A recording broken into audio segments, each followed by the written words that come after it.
Transfer here CDC branch flu area Islamabad. आज हम बात करेंगे सीज़नल फ्लू इन्फ्लुएंज़ा पे जो आरएनए वायरस है और आजकल जो इसके पेशेंट्स हैं वो बहुत ज़्यादा होते जा रहे हैं। अब ये जो वायरस है ये कैसे आता है, ट्रांसमिट कैसे होता है? अब ये इसका जो ज़रिया है बढ़ने का और इसका फैलने का जो है वो इस तरह है कि आप किसी से बात करें तो उसने छींक मार दी तो आप दूसरे बंदे को हो जाता है। आपने किसी का टिश्यू वगैरह या कोई इस तरह की चीज़ जो उसने यूज़ की हो मुँह पे, तो वो अगर आपने कर ली या जैसे कि हम गुज़र रहे होते हैं, कोई थूक फेंक देता है, कोई अपना फ्लू फेंक देता है, तो आप व मतलब वो एक ज़रिया है आपको ना फैलने का बीमारी। और ये इस तरह का है कि इसमें 50% जो पेशेंट्स हैं, उनमें आप जो है वो देखते हैं, आपको नज़र आता है, सिम्पटम्स आपको शो हो जाते हैं। और 50% पेशेंट्स ऐसे होते हैं जिसमें ये शो नहीं होता है इसके सिम्पटम्स। अब वो किस तरह आप डिफरेंशिएट करते हैं कि एक पेशेंट है उसको फ़ीवर हुआ है, ठीक है? फ़ीवर हुआ है और ठीक होकर ख़त्म हो गया मतलब उसको 2-4 दिन के सिम्पटम्स नज़र नहीं आते हैं, बुखार होके चला गया, आपको ऐसे लगा कि बुखार हुआ था और चला गया।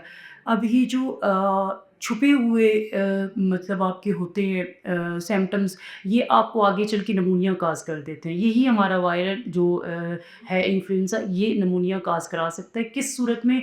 जब आप उसे महसूस करते हैं कि मुझे बुखार हुआ था, मुझे नज़ला हुआ था, ख़त्म हो गया। तो वो हिडन होता है, आपको कभी-कभी नहीं पता लगता। ये 50% पेशेंट मैं बता रही हूँ जिनमें नज़र नहीं आता। आगे चल के वो जो है वो आपको सीवियर निमोनिया की तरफ चला जाता है पेशेंट और फिर आगे से बढ़ती जाती है बीमारी। अभी जो वायरल है ना सिर्फ़ इन्फ्लुएंज़ा जो वायरल है, इसमें आपने ये करना होता है कि आपने आपकी प्रिकॉशंस ये होती हैं कि आपने जो है एहतियात करनी है, कोई छींक मार रहा है, कोई साथ बैठा है जिसको फ्लू है या जिसका कोई गिलास है जूठा वो नहीं पीना। और इसमें ये होता है कि पेशेंट्स कहते हैं कि एक साल हमने वैक्सीन लगा लिया तो नेक्स्ट ईयर में ज़रूरत नहीं पड़ेगी। फिर से वो जब सर्दियाँ शुरू होती हैं, सीज़न आता है, तो फिर से वही छींकें आना, पानी नाक से आना और यही कंप्लेंट्स शुरू हो जाती हैं लोगों की और वो बड़े अपनी डेली लाइफ़ में बड़े डिस्टर्ब हो जाते हैं।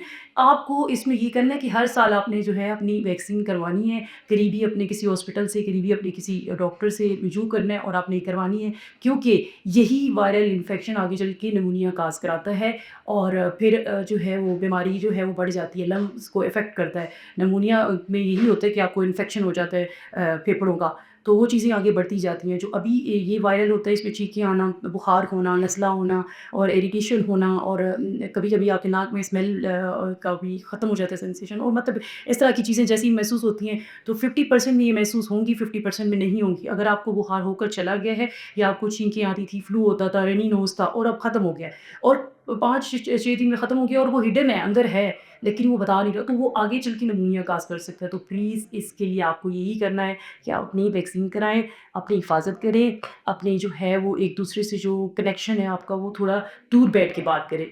और छींक मारते हुए आप रुमाल या टिश्यू अपने नाक के आगे रखिए ताकि दूसरों को भी सेव करें, खुद भी सेव हों और किसी का जूठा पानी और इस्तेमाल ना करें।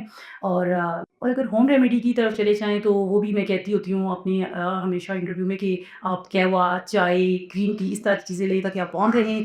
अपनी भी हिफ़ाज़त करें, दूसरों की भी करें, छींक मारें तो दूसरी तरफ मुँह करें, रुमाल रखें, कोई टिश्यू वग़ैरह यूज़ करें, अपना भी ख़्याल रखें, दूसरों का भी करें। तो बीइंग अ डॉक्टर हमें भी होता है फ्लू और इस टाइम भी मुझे भी नज़ला, बुखार, खाँसी बहुत ज़्यादा है। तो मैं चाहती हूँ कि जो मैं खुद के लिए सोचूँ, खुद के लिए अप्लाई करूँ, वो मैं दूसरों के लिए भी करूँ।